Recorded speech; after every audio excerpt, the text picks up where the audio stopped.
할렐루야.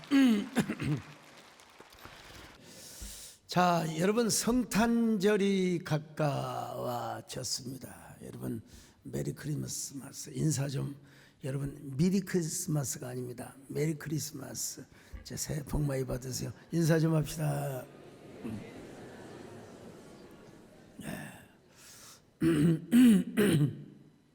올 성탄절은 화이트 크리스마스가 될지 아니면 그냥 평범한 크리스마스가 될지는 모르겠지만, 하나님께서 이게 중요한 것은 우리의 어두운 마음의 빛으로 다가오시고 우리의 여러 가지 그 부정적인 마음 속에 소금으로 다가오실 성탄절이 될 줄로 믿습니다. 우리 하나님께서 여러분 함께 하시고, 여러분 특별히 성탄절날 여러분 예배가 있다는 것 꼭 기억하시기를 바라겠습니다. 미국의 로스앤젤레스 가보신 분들 많을 겁니다. 거기 가면은 헐리우드라고 하는 대형 간판을 볼 수가 있습니다. 이 간판은 LA의 랜드마크이자 세계적인 관광 명소가 되었습니다. 이 간판은 산타모니카 산맥의 중턱에 설치가 되어 있어서 날씨만 맑으면 저 멀리서도 볼 수가 있습니다. 이 헐리우드는 단순히 영화의 도시를 넘어서 미국 대중문화의 중심지 역할을 해왔습니다.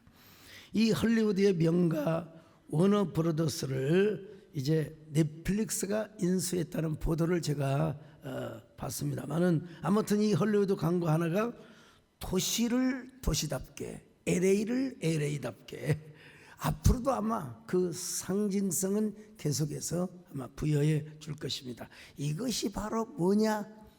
마케팅이라고 하는 겁니다. 경부고속도로를 달리다 보면 Jesus Love You라고 하는 광고판이 있습니다.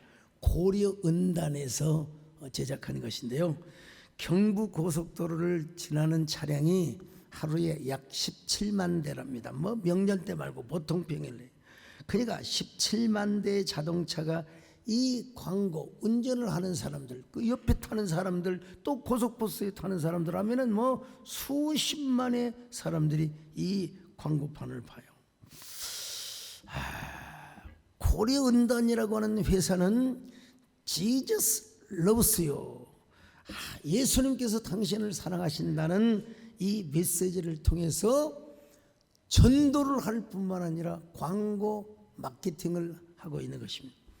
제가 오늘 설교에서 이 마케팅이라는 말을 차용해서 사용하는데요, 이 교회에서 마케팅하면 너무 인위적이지 않느냐, 너무 부정적인 이미지가 느껴질 수도 있을 것입니다.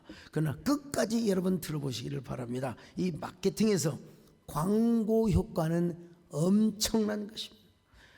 기업의 매출 및 브랜드 이미지 상승을 이끌고 소비자의 정보 인지 및 구매 유도를 통하여 장기적인 관점에서 브랜드 인지도와 충성도를 높이는 엄청난 이펙티브가 있게, 엄청난 효과를 가져옵니다.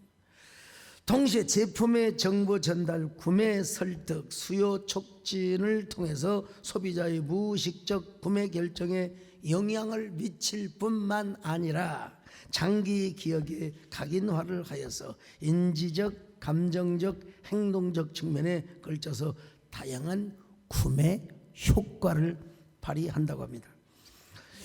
근데 오늘 여러분, 제가 이 마케팅에 대해서 뭐 강의하려고 그런 게 아니고, 오늘 본문에 보니까 우리 예수님께서도 그리스도인의 광고 심리학을 여러분 가르쳐 주고 있습니다. 너희는 세상의 소금이다. 너희는 세상의 빛이다.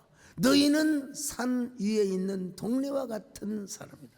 자, 마태복음 5장 13절로 14절을 보실까요? 시작. 너희는 세상의 소금이니 소금이 만일 그 맛을 잃으면 무엇으로 짜게 하리요? 후에는 아무 쓸데없어 다만 밖에 버려져 사람에게 밟힐 뿐이니라. 너희는 세상의 빛이라. 산 위에 있는 동네가 숨겨지지 못할 것이요. 여러분, 우리가 세상의 소금과 빛이라 이런 말씀을 많이 익혀 들었는데 산 위의 동네라고 하는 말은 그냥 지나갔어요. 예. 여러분, 산 위에 있는 동네, 산 위에 집이 여러분 지어졌으니까 어떻게 숨겨질 수가 있겠습니까? 아니, 저 산 위에 있는 집이 다 보이죠. 빨래 빨아서 빨랫줄에다가 걸어놓으면 그게 다 보이는 거죠. 예? 밤에 여러분요, 산 위에 있는 저 집에 전기 있다마 불을 딱 켜놓으면은 얼마나 환하게 보이겠습니까? 얼마나 환하게 보이겠습니까? 이건 제가 경험을 해봐서 압니다. 저희 집은 진짜 산 위의 집이었어요. 산 바로 밑에 있는 집이요. 제일 높은 집이었습니다. 그래서 우리 집 마루에 앉아 있으면 대부분의 사람들, 그리고 걸어가는 거, 또 동네 이 집들이 대부분 다 보였습니다. 그리고 우리 집에서 소리가 나면 전체 동네에 거의 다 들릴 정도였어요. 저희 동네는 지리산 자락인 장법산 줄기인 그 자락에 소쿠리 모양의 동네입니다. 평지가 아닙니다. 소쿠리. 그래서 왼쪽에 있는 동네는 양지뜰이라고 해가지고 햇빛이 많이 들어요. 저 반대쪽에는 희양골이라고 해서 조금 그늘이 져요. 저희는 양지뜰의 제일 높은 집이었단 말이죠. 예. 그리고 이제 그 한 가운데 뭐가 있었느냐? 마을 회관이 있어요. 마을 회관. 예. 그 마을 회관에서 뭐하고 놉니까? 겨울에는 어른들이 화투 치고 고스톱 치고요. 방에서, 우리는 마당에서 땅 따먹기 하고. 여러분 그 아세요? 자치기라고 넓은 회관의 마당에서 자치기를 하고, 또 그다음에 그 벽에다가 여러분 옛날에 그 10원짜리 동전이 있었잖아요. 동전을 벽에다가 꽉 잘 쳐야 돼. 일단요 잘 쳐가지고 평 날아가가지고 멀리 나가는 사람이 동전으로 딱 남의 동전을 맞춰서 하면 따먹어요. 여러분요, 이 놀이의 재미를 느끼면 시간이 가는 줄을 모릅니다. 밥 먹을 정신도 없어요. 이걸 뭐라고 하느냐? 중독이라고 하는 거예요. 중독이라고 하는 거예요. 참. 근데 지내놓고 보니까 제가 이제 골프를 친 지가 뭐 한 달 반, 2달 되잖아요. 요즘 못 갔어요. 요즘 못 가고 지지난주에 이제 우리 송원영 장로님의 초청으로 리베라 CC를 다녀왔는데, 야, 그날따라 진짜 꽁이 잘 맞더라고요. 여러분, 골프가 다른 게 아닙니다. 잘 맞으면 되는 겁니다. 잘 맞으면 되는 거예요. 잘 맞으면. 그래서 여러분 진짜 제 평생에 그 기록을 세울지 다시 그 기록을 낼 수 있을지 저도 미지수입니다. 몰라요. 해봐야 알아요. 예, 우리 장로님들의 너그러운 배려 한 몇 번 있었어요. 뒷땅 칠 때 목사님 다시 한번 하시죠. 뭐. 그러면 나만 그랬나? 다른 분도 그랬죠. 장로님 뒷땅 치니까 다시 한번 해도 다 그랬어요. 근데 여러분, 거기 캐디 아줌마가 고참이래요. 자기는 그 리베라 CC의 최고참인데, 자기는 아이가 한 20년 이상을 캐디를 해왔는데 자기 평생에 저 같은 골프 신동이 없대요. 저 같은 골프 천재가 없대. 진짜 어떻게 그렇게 잘 치느냐는 거요. 여러분, 일단 드라이브가 시원해요. 한번 영상 보여줘 보세요. 자, 굿샷 하잖아. 여러분, 유틸리티를 비롯해서 우드, 거기다가 여러분 골프, 머리 비거리가 잘 나가도요, 설거지 마무리를 못하면 그거는 꽝입니다. 여러분, 마무리 어프로치 하는 거 한번 보여줘 보실래요? 자, 아, 좋습니다. 잘 쳤어요. 잘 쳤다고 송원용 장로님 하면 하는 거예요, 여러분. 제가 골프를 유성군 장로님한테 배웠는데, 물론 우리 심프로님도 2번 하고, 근데 어쨌든 제가 유성군 장로님보다 점수가 훨씬 더 잘 나온다는 사실. 아, 유 장로님이 요즘 긴장하고 계십니다. 근데 제가 딱 생각해 보니까요, 어렸을 때 자치기, 구슬치기, 그리고 또 동전치기, 이게요 모든 운동에는 기본이 필요합니다. 그리고 이 감이 필요한 겁니다. 감이요.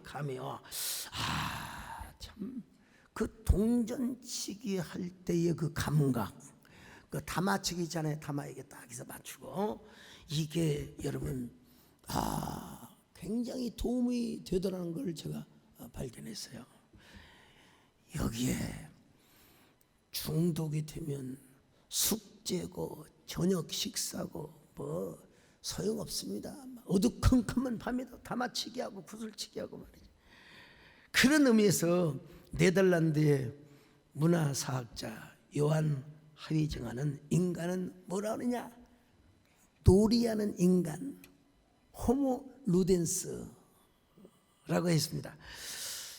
그렇게 놀아본 사람만이, 제 경험도 그렇고요, 안방에서 공부만 하고 맨날 그냥 문제 풀이하고, 여러분 그런 사람 물론 공부 잘해서 좋죠. 근데 제가 보니까요, 어릴 때 놀아도 보고 공부도 해보고 놀아본 사람이 사회성도 있고 인간관계도 좋고, 그리고 경영 능력과 리더십이 출중하다는 사실을 제가 저를 통해서 딱 보니까, 제 과거가 그래요, 보니까요. 근데 그렇게 놀이를 즐기고 있는데 저녁이 되면 저희 집에서 어머니 아버지가 카랑카랑한 목소리로 저를 부릅니다. 강사가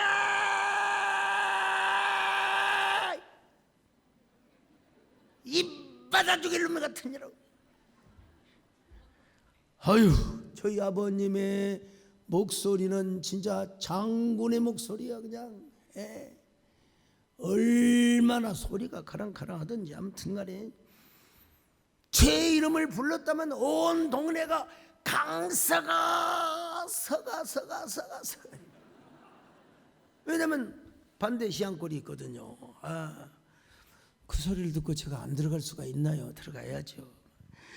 아유, 그냥 혼나고 매맞고, 속죄는 다 있냐 이놈아, 공부는 안 하고 이놈이 쳐죽일 놈아, 이놈아. 그 소리가 온 동네 다 들려요.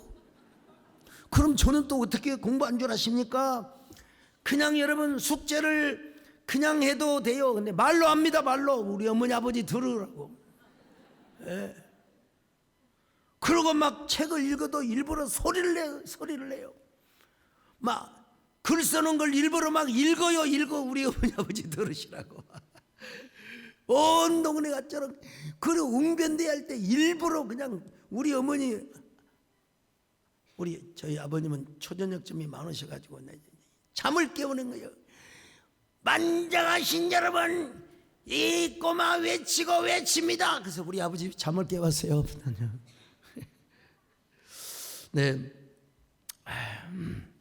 산 위에 있는 집의 특성이 그렇다는 것입니다. 우리는 산 위에 있는 동네 하면 달동네, 뭐 산동네 이런 이미지를 느끼곤 합니다만은, 여러분 이스라엘에 가면 그 예수님 당대도 마찬가지고 산 위에 있는 집이 아주 고상하고 품격이 있는 집입니다. 그래서 하나님의 성전도 예루살렘 쫙 언덕 위에 제일 높은 데다가 여러분 지었습니다. 여러분 지금도 예루살렘뿐만 아니라 하이파를 비롯해서 쭉 가면은요, 그 도시들이 다 아름다운 언덕 저 산 위에 있는 걸 보게 됩니다, 여러분. 특별히 이스라엘은 먼지가 많아요. 모래가 많습니다. 그래서 대부분 산 위에 아름다운 집을 짓습니다. 이건 이스라엘뿐만 아니라 미국도 마찬가지입니다. 미국도 비싸고 아름다운 집은 다 언덕 위에 짓습니다. 여러분 LA 얘기 나왔는데 LA 가면은 베버리 힐스라고 하는 동네가 있어요. 부자 동네. 여러분 뭐 집안채가 몇 천만 달러 하고 말이요. 그런데 한참 됐긴 했지만 하여간 리차드 킴 그분에게 이제 제가 LA 집회 가서 이제 제가 점심 식사를 제가 이제 대접을 받았는데 그때 한 15년도 넘었을 겁니다. 그때 1인당 1000불짜리 스테이크.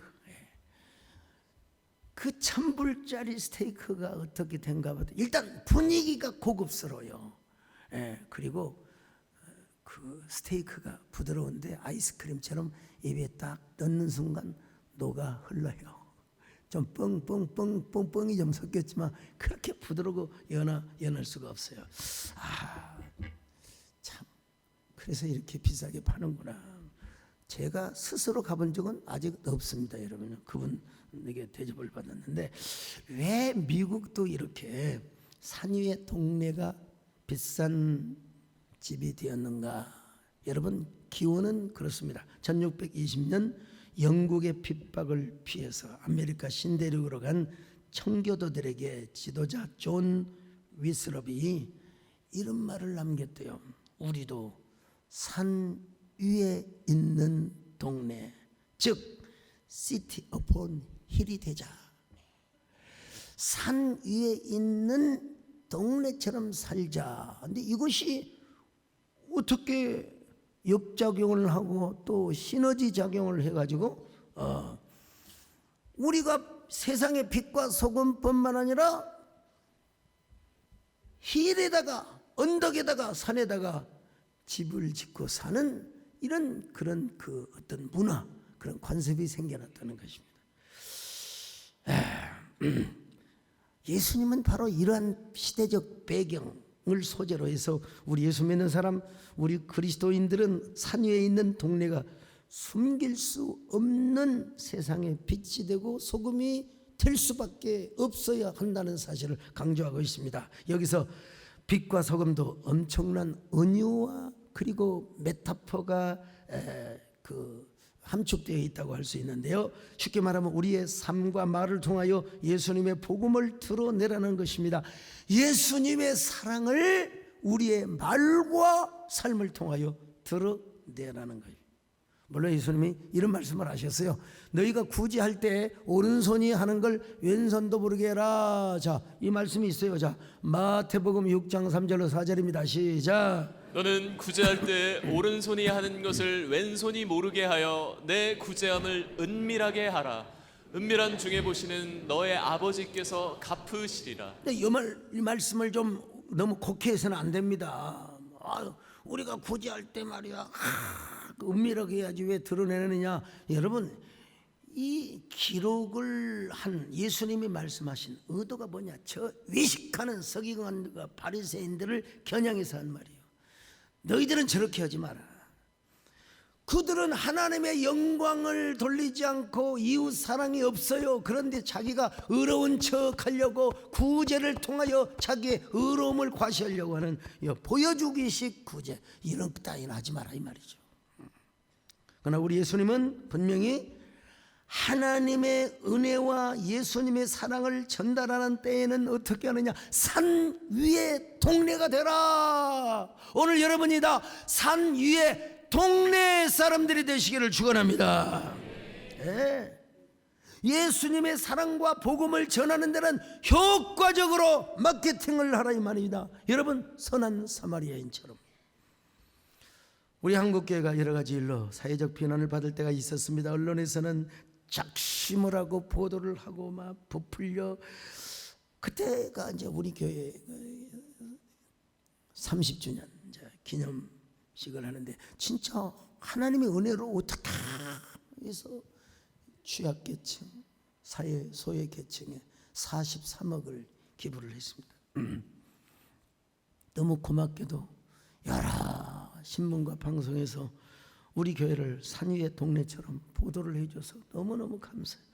그때 제가 한국교회를 작심을 하고 아주 기획 그 고발 프로그램을 하는 방송사가 있었어요. 보도를 너무 수위가 높은 것 같아요. 그래서 저의 필력을 다해서 제가 뭐 전화도 드릴 수 있지만 편지를 써서 올렸습니다. 회장님께. 회장님이 제 글을 보시더니 감동을 받으셨어요. 회장님 그러거든요. 회장님, 우리 교회 같은 교회도 있습니다. 싸잡아서 그렇게 하시면 때려도 꽃으로 때리셔야지. 결국 우리 사회에 파괴적인 여러 반작용이 자꾸 일어나면 이 악순환이 고리를 우리는 끊을 수가 없습니다. 그 회장님이 담당 앵커와 그리고 PD에게 제가 쓴 편지를 그대로 한번 보라고. 여러분, 아무리 회장님이라도 이래라 저래라 할 수 없잖아요.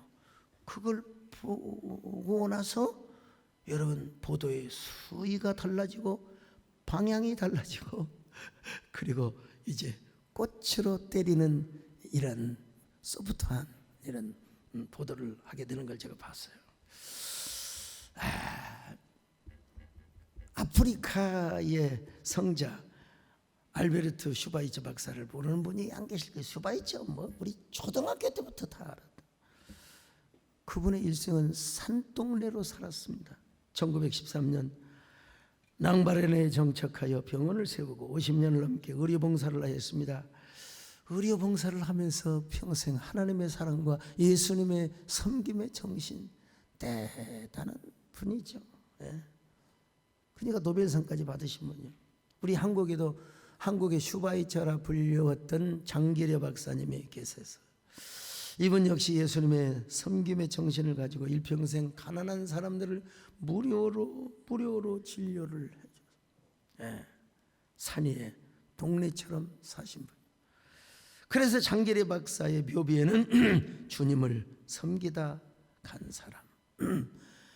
저는 어린 시절에요.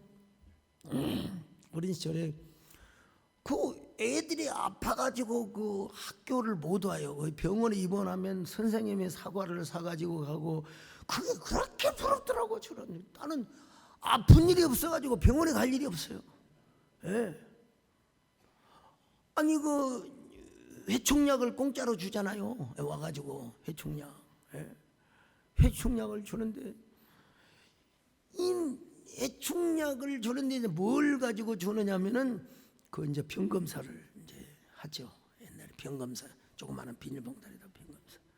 저는 인심이 넉넉해가지고 요만큼만 가져오라고 그러는데 요만큼 가져왔어요. 가지고 이제 모르고 안 가지고 온 애들한테 또 나눠서 주고 말이죠. 그래서 같이 다 약 먹는 거죠. 근데 약이 여유분이 있잖아요. 그러면 저 안 먹었다고 또 먹었어요. 그 약 먹는 게 그렇게 좋았어요. 근데 여러분 그 빈속에다가 회충약을 2번이나 먹어대니 막 얼마나 속이 너울거리겠습니까? 그런데도 병원에 갈 일은 없었어요. 어린 시절에 병원에 가는 게 그렇게 부럽더라고. 아무튼 간에. 자, 여러분 우리가 슈바이처처럼 장기려 박사처럼 살지는 못해도 우리의 삶 속에서 예수님의 사랑과 은혜를 전할 수는 있어야 됩니다. 여러분 이 멀쩡한 입과 멀쩡한 육신이 살아있는데 우리가 예수님의 사랑을 전해야 될 줄로 믿습니다. 우리 교회 뭐 내가 딱 생각이 나. 우리 이재원 목사님도 보세요. 아프리카에 안 가셔도 메디컬 처치를 통해서 예수님의 빛과 소금을 잘 감당하시잖아요. 뭐 지금 메디컬 처치에서 뭐 진료도 보시고 또 봉사도 하시고 그러실 거예요. 여러분 이처럼 우리의 삶뿐만 아니라 우리의 입으로 예수님의 사랑을 전해야 됩니다. 특별히 우리는 성탄절을 맞아서 복음을 전할 수 있어야 됩니다. 가족들에게, 이웃들에게, 친지들에게 하나님께서 당신을 사랑하십니다. 얼마나 하나님이 우리를 사랑하셨으면 맨살의 아기로 오셨겠습니까? 우리 한번 교회 한번 가요. 우리 한번 교회 가서 성탄절 예배. 아니 미국이나 유럽에는 교회 안 다닌 사람도 성탄절에는 간다고 하는데 교회 한번 가요. 절호의 찬스가 아니겠습니까 여러분요. 좀 옛날 책이긴 하지만은 저 한참 개척교회 할 때 미국의 풀로 신학교의 교회 성장학 교수인 조지 바나라고 하는 교수가 있어요. 마케팅이 뛰어난 교회가 더 성장한다. 이 책이 나오자마자 많은 분들이 비판을 했습니다. 무슨 교회가 마케팅을 하느냐고 말이야. 교회를 너무 세속화시키는 거 아니느냐고. 여러분 그렇게 비판하는 분들을 많이 봤어요. 저는 그 비판을 들으면서도 그 책을 읽었습니다. 일면에서 그 비판을 하는 분들의 비판도 일리가 있다고 제가 받아들입니다. 근데 저는 이 책을 읽으면서 야, 참 나하고 생각이 비슷한 부분이 많구나. 제가 신학교 다닐 때 좀 그 교회 성장학, 교회 개척학 과목이 없었어요. 없었어요. 그래서 이제 저기 강남에 있는 광림교회에서 김선도 목사님께서 이제 피터 바거너를 초청해서 교회 개척, 교회 성장 그 강의를 세미나를 하는데 제가 신학교 강의를 빼먹고 그게 2박 3일 하여간 제가 참여를 쭉 했습니다. 그래서 그런지는 몰라도 제 생각이 많이 열려 있었습니다. 마케팅이 뛰어난 교회가 더 성장하는 것이 옳은 걸까? 전적으로 옳다고 말할 수는 없지만 그리고 또 비판받을 내용도 있다고 봅니다만은 왜냐? 교회 성장은 여러분 전적인 하나님의 은혜임을 믿습니다. 하나님의 은혜 믿죠.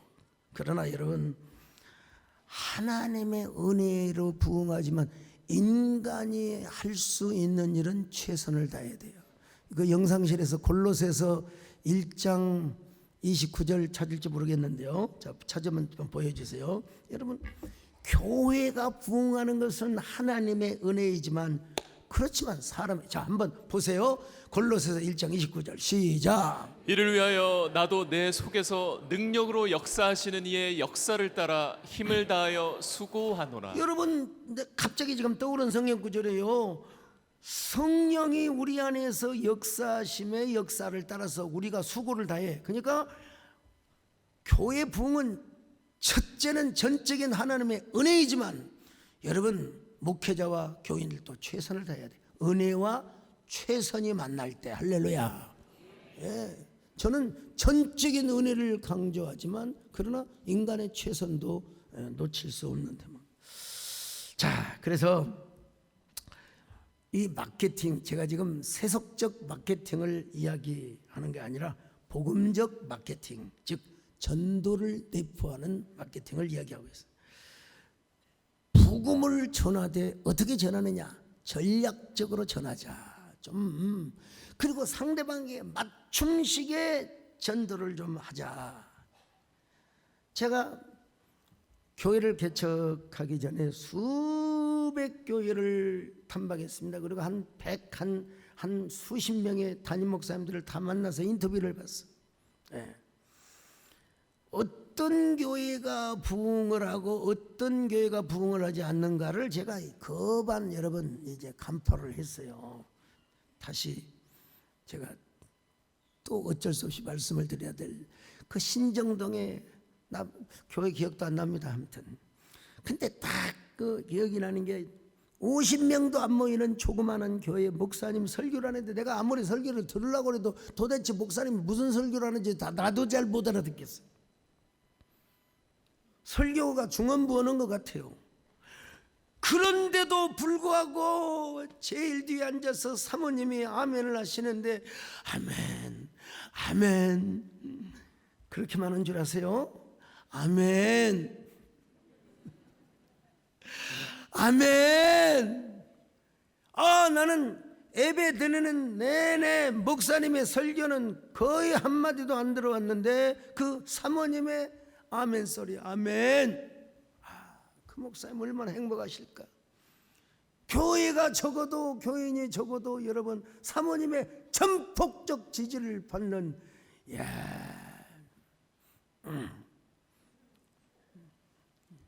오늘 이 설교를 우리 집사람도 듣고 있을 줄로 합니다만, 근데 여러분, 첫째는 하나님의 은혜, 두 번째는 목사님의 설교가 중요해요. 설교가 중요해요. 일단 설교가 중요해요. 그 다음에 중요한 게 뭐냐면 장소. 세상에 베이커리나 아이스크림 가게, 카페 좀 보세요.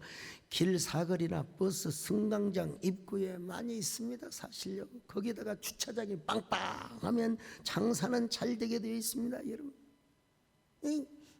그런 의미에서 우리 교회는 아주 특별한 은혜를 받은 거죠. 가락동에서 개척할 때도 무슨 버스 정류장 사거리 이런 거 없어요. 그냥 동네 교회.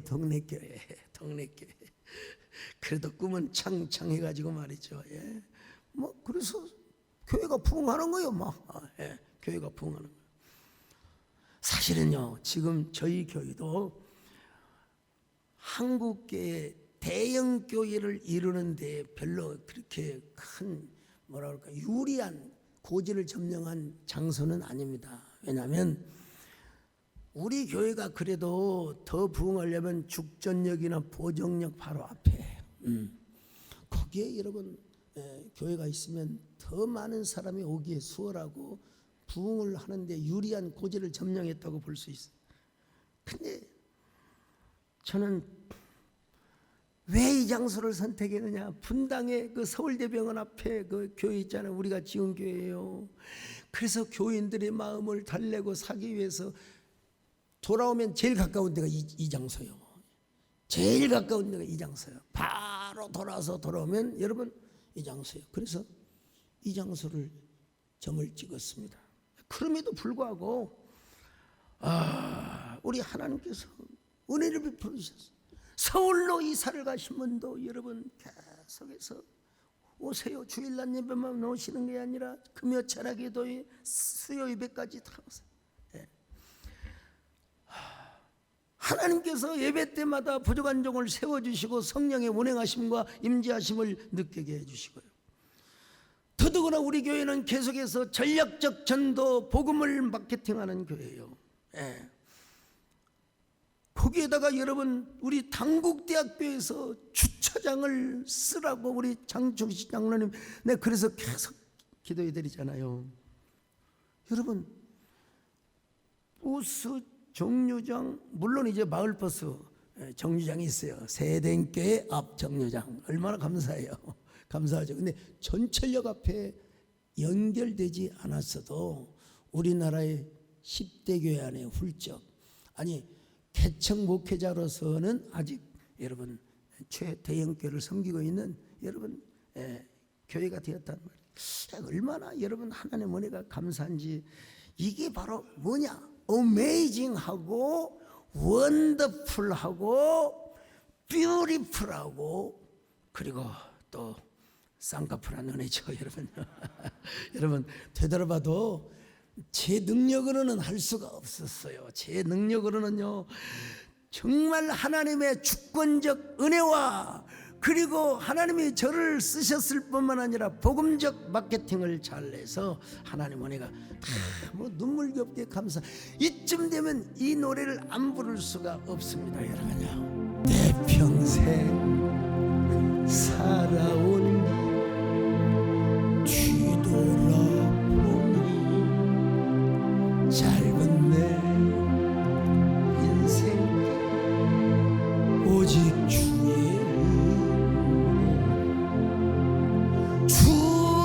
은혜라 내 평생 살아오니 주의 은혜라 주의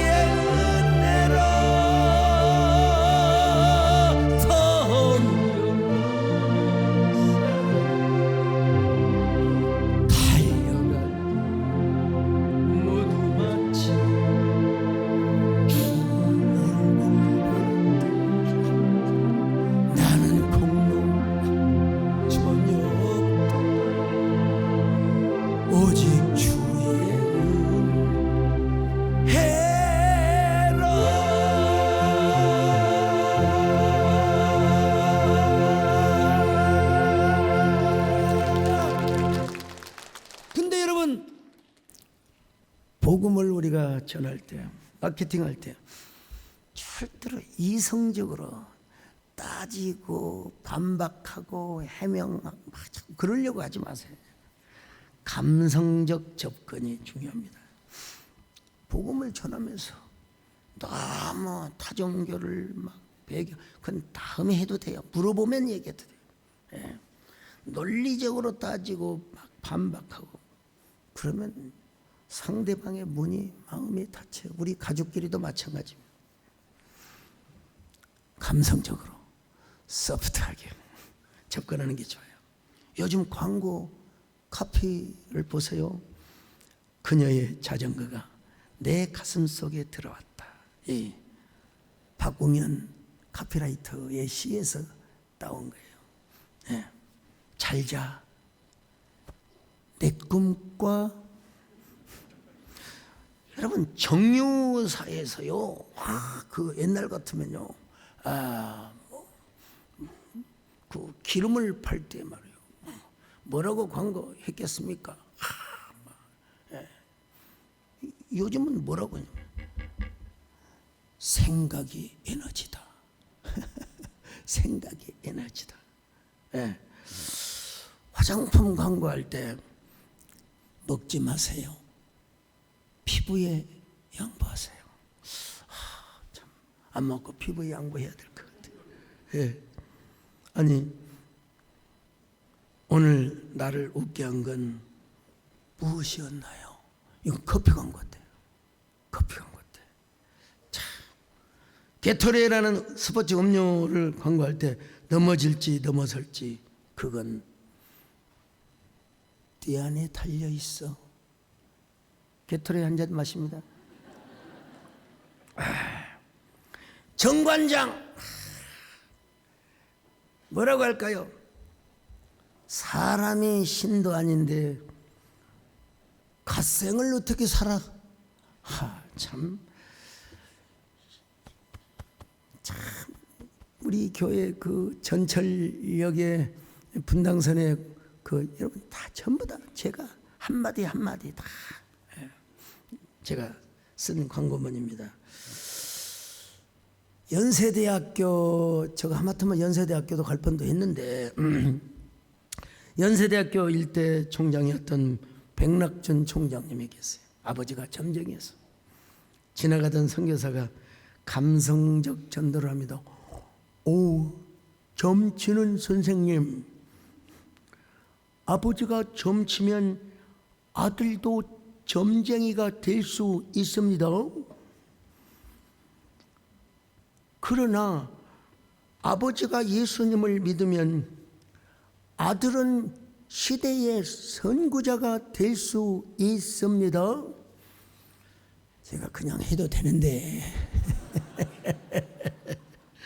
이 말을 듣고 그는 점쟁이 짓을 청산하고 그날로 예수를 믿고 저 평안북도 정주 교회에 출석합니다. 그 교회가 건축 중이었을 때 아이고 이번은 마음의 감동을 받아서 점치다 번 돈 그리고 논밭을 하나님께 건축원금으로 다 바치고 사찰집사로 들어갔대요. 사찰집사. 아들이 있었습니다. 백낙준이라고. 취약할 나이가 되었음에도 불구하고 가나나의 학교를 그때는 뭐 여러분 학교 의무지가 아니었으니까 교회 마당에서 놀고 있었습니다. 근데 어느 날 교회를 방문한 선교사 한 분이 키는 몰대같이 자란 녀석이 교회 마당에서 놀고 있어요. 야, 너 여기서 왜 놀고 있는 거니? 아이가 대답합니다. 그 아이의 대답이 선교사의 마음을 감동시켰습니다. 저도 다른 친구들처럼 공부하고 싶어요. 근데 저희 아버지가 교회 짓는 일에 우리 집 전 재산을 다 헌금해서 가난해서 학교를 못 갑니다.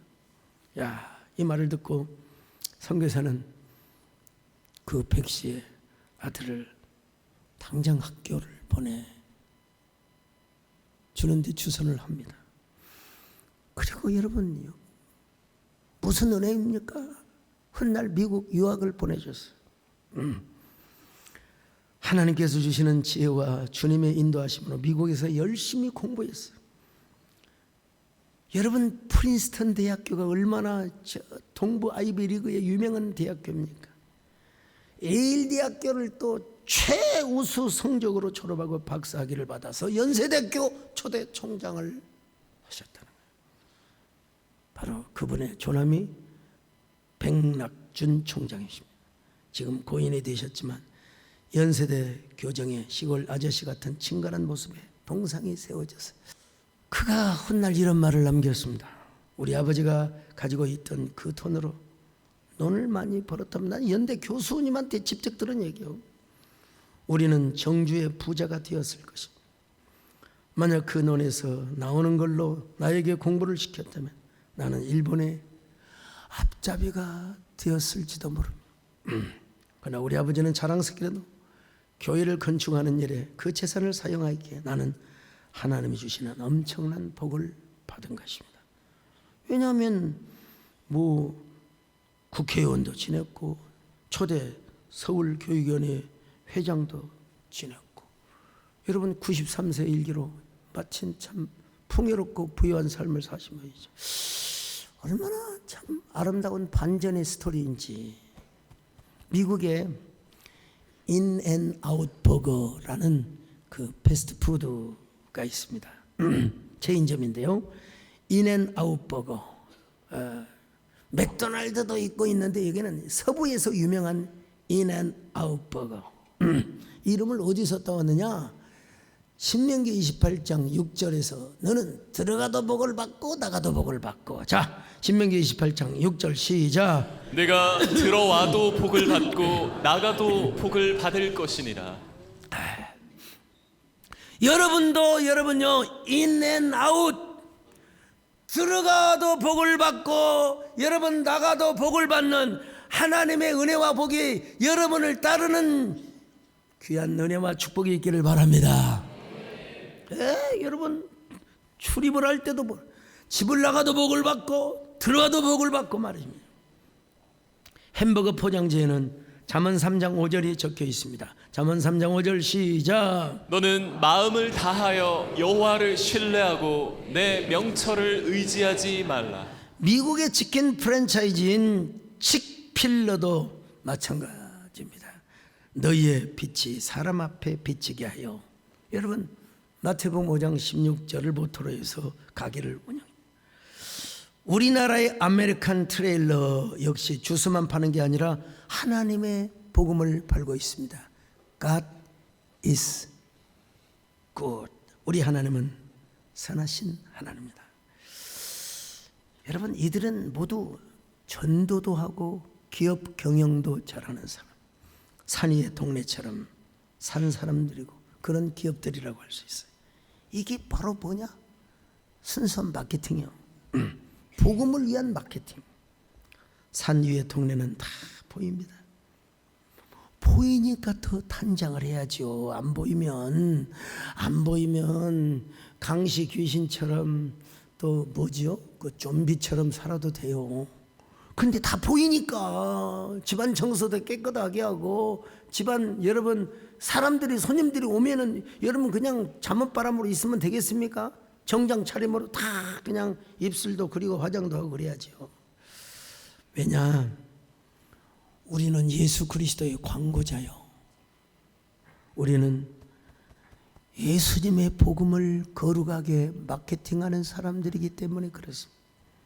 그러니까 하나님의 사랑을 감성적으로도 전달해야 되지만 지혜롭게 전달하고요. 그리고 깨끗한 복장으로, 아주 단아한 복장을 입고 점잖하게 우리가 복음을 전해야 됩니다. 리오나르도 빅맨이라는 심리학 박사가 있어요. 그분은 옷차림이 미치는 영향에 대한 전문 연구자로 유명한데요. 그가 길을 물을 때 어떤 사람에게 물으면, 어떤 사람이 물으면 대답을 잘해주는가를 연구해 봤어요. 남성은 정장에 넥타이를 차고 공손하게 이 근방에 우체국이 어디 있습니까? 예를 들어서 물어봐요. 그러면 80%의 사람들이 친절하게 대답을 해주더라는 거예요. 여성도 드레스와 그리고 코트를 입고 아주 용모단정하게 화장을 하고 사람들에게 물어볼 때 80%가 대답을 하더라는 거예요. 그러나 반대로 똑같은 남자인데 여러분 똑같은 사람을 시켜서 허름한 작업복을 입고 면도도 안 하고 수염도 안 감고 여자는 값싸게 보이는 10,000원짜리 티셔츠를 입고 여러분 죄송합니다 그 연구니까 또 천박한 미니스커트를 입고 똑같은 여자가 물어보니까 여러분 대답이 몇 프로가 나왔느냐? 38% 나왔다는 거예요. 그런 의미에서 샤넬의 창시자 코코 샤넬은 이런 말을 하였습니다. 상대방을 외모로 판단하지 마라. 그러나 명심해라. 당신은 외모로 판단될 것이다. 내가 이거 꼭 자막 넣으라고 그랬어요. 우리 정원사님 보시라고. 제가 외모로 많이 판단을 받았거든요. 우리 하나님은 여러분 나 여호와는 너 사람들은 외모를 보거니와 나 여호와는 중심을 보느니라. 중심을 보느니라. 옛날에 아주 한때 그 배꼽티 옷이 유행을 했어요. 배꼽티. 어느 자매가 배꼽이 다 보이는 배꼽티 셔츠를 입고 교회 갔더니 아주 그 경건한 목사님이 어떻게 감히 교회 배꼽티 옷을 입고 오느냐고 예배가 끝나고 대답을 했대요. 하나님은 중심을 보신다고 하셨잖아요. 여러분 우리 하나님 중심을 보십니다. 중심을. 평양에 김익도라는 깡패가 있었어요. 얼마나 폭행이 심했는지 장에 가면 상인들이 김익도를 안 만나는 것을 행운, 럭키한 것으로 여겼어요. 근데 어느 날 장날에 아름답고 단정한 여 선교사가 김익두에게 전도지를 주었습니다. 김익두는요 이런 쌍팔라고 내가 어떻게 서양 귀신을 믿노? 에이! 그러면서 전도지로 코를 항 풀어버렸어요. 여기 눈 감은 사람 코 푸는 거 보세요. 항 풀어버렸어요. 여러분 이때 반응 여 선교사님이 아주 부드럽게 아주 감성적으로 지혜롭게 다가가서 선생님 전도지로 코를 풀면 코가 썩어요.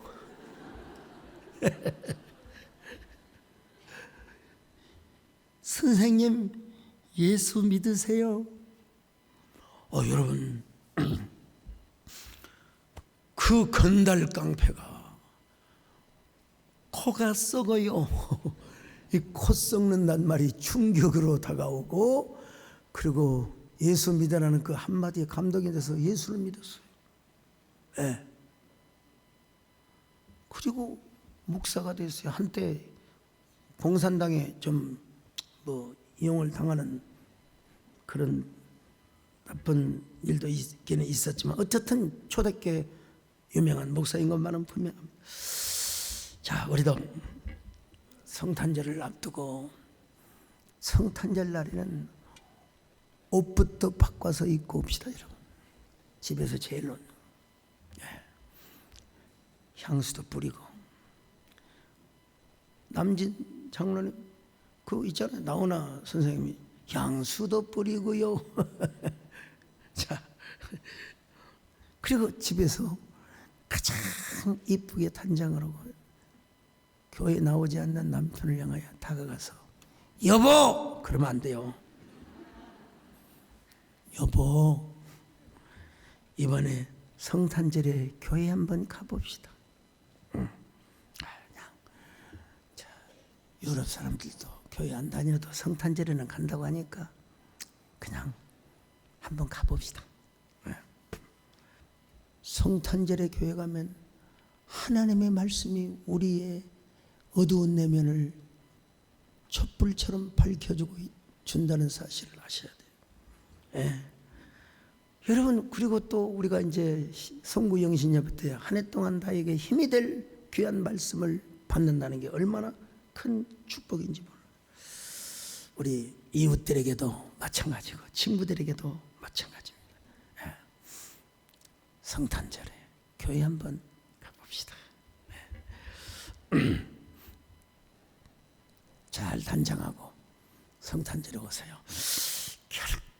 결코 여러분 자랑으로 듣지 마세요. 제가 쓴 영혼을 담은 시쓰기가 주보문고에서 인문학 분야의 18위를 기록하고 있고 네이버에 검색해 보니까 여러분 신간 중에 베스트셀러라고 떠 있더라고요. 여러분 인문서가 얼마나 많은데요. 그 안에서 18위에 들어갔다. 오늘 저녁 끝나면 이제 15위, 13위 안에 들어갈지도 몰라요. 예. 왜 그러느냐? 첫째는 하나님 은혜고, 두 번째는 성도들이 구매하고, 세 번째는 언론에서 계속 보도를 내주고, 그리고 또 샘터 출판사에서 마케팅을 잘하기 때문 아니겠습니까? 언어가 오염이 되고 가짜 뉴스가 판치는 때에 저는 이 책이 그래도 오염된 언어를 세탁해주고 그리고 정화시켜주는 한 줌의 중보가 되기를 바라는 마음이 가득합니다. 하물며 우리가 성탄 소식을 마케팅하는 일이겠습니까? 오늘 이번 성탄절에 예수님의 사랑을 잘 마케팅하고 하나님께 영광 돌리는 저와 여러분 되시기를 주의 이름으로 축원합니다. 주 예수 그리스도의 은혜와 하나님 아버지의 사랑하심과 성령의 이루와 교통하신 은혜가 이제로부터 영원히까지 함께 있을지어다. 아멘.